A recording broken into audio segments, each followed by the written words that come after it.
Hello po, welcome po sa aking YouTube channel. So, andito na naman yung aking ito yung aking mga labahin guys. O, pasalubong ko galing Korea. Yung iba, nalabahan ko na. Tapos, yung aking planchahin, ayun. Kunting ano. So, magplancha ako sa...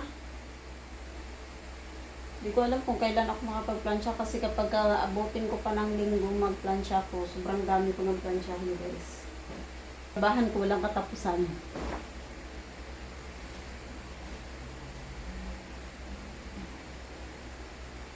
Kasi itong mga puti, babad ko pa to. Ayaw ko pa tong...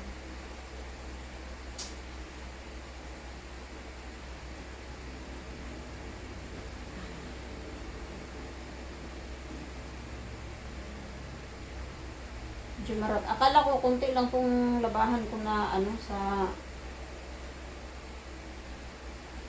yun pala, medyo marami-rami pala.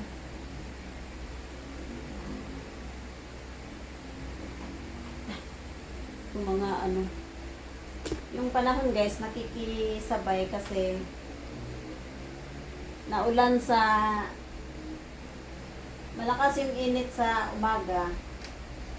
Pagdating ng mga 1 or 2 o'clock, medyo nagpakulimlim siya. So, yung mga labahan ko is tuyo na siya.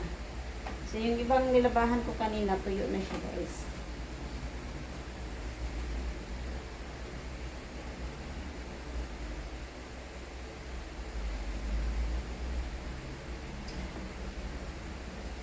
Mabusisi pag naglaba, ano. Mabusisi talaga ako pag naglalaba guys. Kasi ano,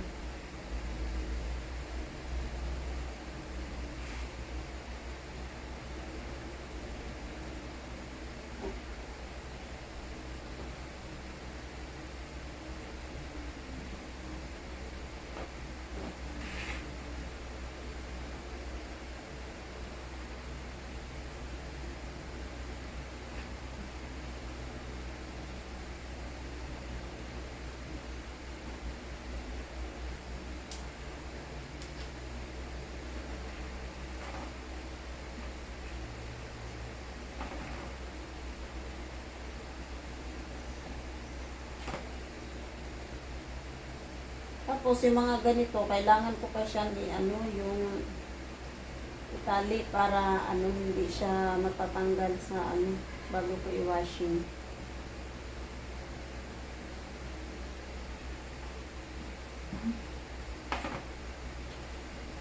Oh.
Mag-washing, ibabad ko muna itong mga puti. Bye, mother. Nagulay pala ako ng ano, munggo. Hindi namin naubos. Ang ganda ng ano ko kasi hindi ko dinamihan yung tubig ng sabaw ng munggo. Eh, tingnan mo siya malapot.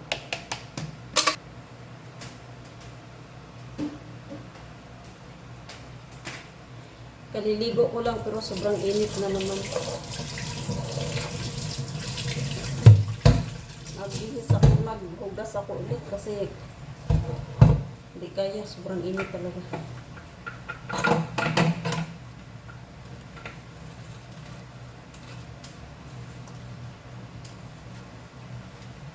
Sigising naman ako mamaya ng maaga kasi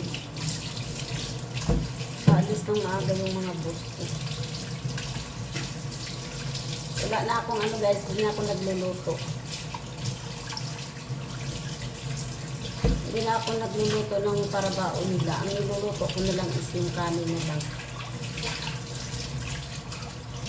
So, ang nagluluto na lang doon sa kondo. Doon na lang yung boss ko na lalaki nagluluto sa kondo kasi sumasama siya doon. So, siya yung nagluluto doon. Doon na rin sila namimili. Ganun. Hindi kapag dati na magluto ako ng ulam. Mag-prepared ako ng mga prutas. Ganun yung style ko dati guys. Tapos tubig. Kasi dinadala nila doon sa isang kondo nila. Eh ngayon, hindi na.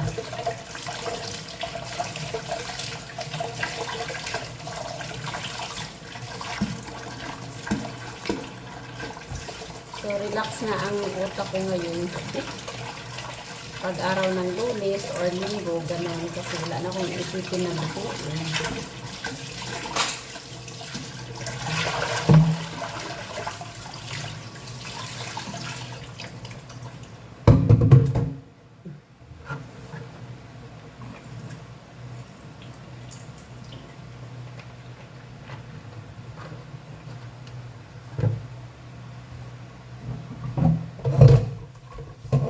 Naantok na ako, hindi ako kanina nakatulog ng tanghali.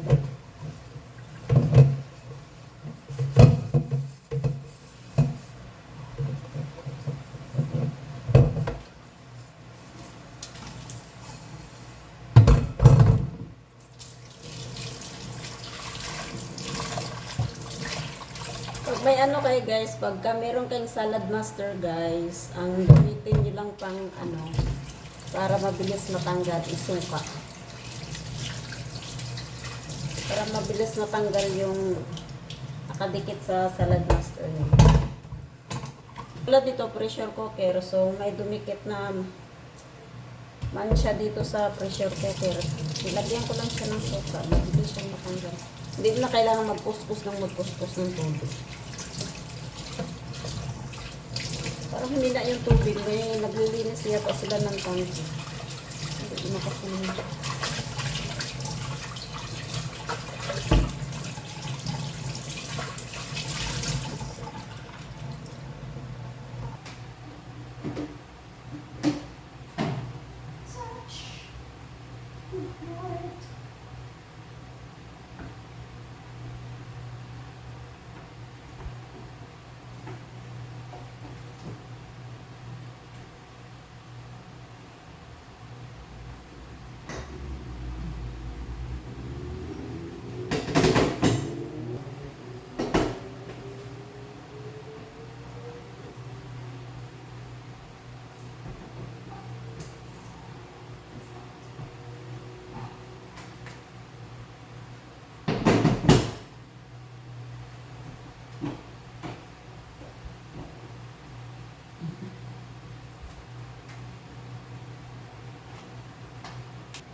May lutuan na kaming ano guys, yung induction siya. So gusto magluto sa induction kasi hindi siya mainit.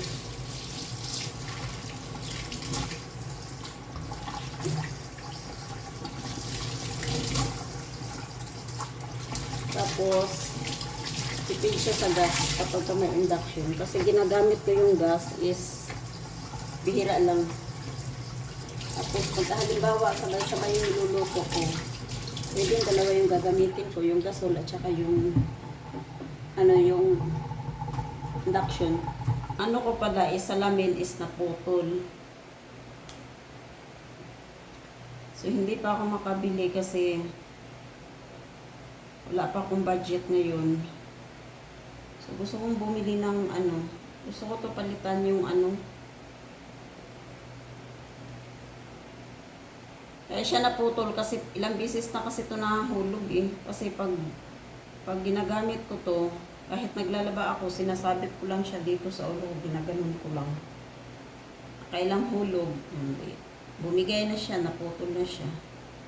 Tapos, ito naman tong bigay sa akin ng boss ko. Matagal niya itong binigay kaso nung nakaraang gabi nahigaan ko. Tapos may ano na pala bagong bigay lang to ng boss ko. Nahulog ko din siya. Ayan o, tingnan nyo. Magalaw-galaw na siya. Ayan o. So baka pupunta ako sa sa Cubao kasi mura lang daw yung mga salamin doon. May mabibili ka daw ng 1,000, mga 1,800. Maganda na daw siya.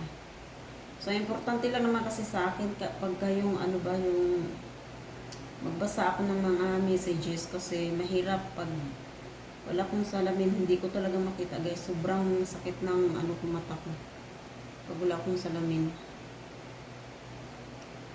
Hirap ng low budget So kaya ito pinagtitiisan ko lang to. Ang importante makapagsulat ako at saka makakabasa. Yun. Sa panahon ngayon, bawal na ang maarte.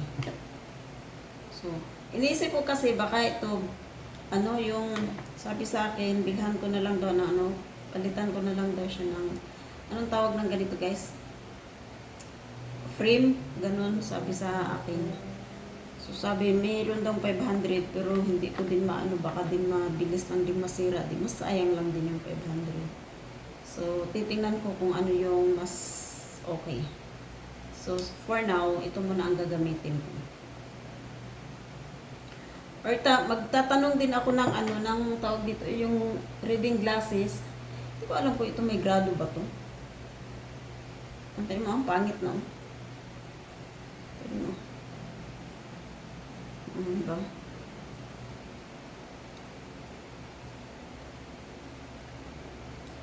Mukhang matanda na pati itong salamin na ito.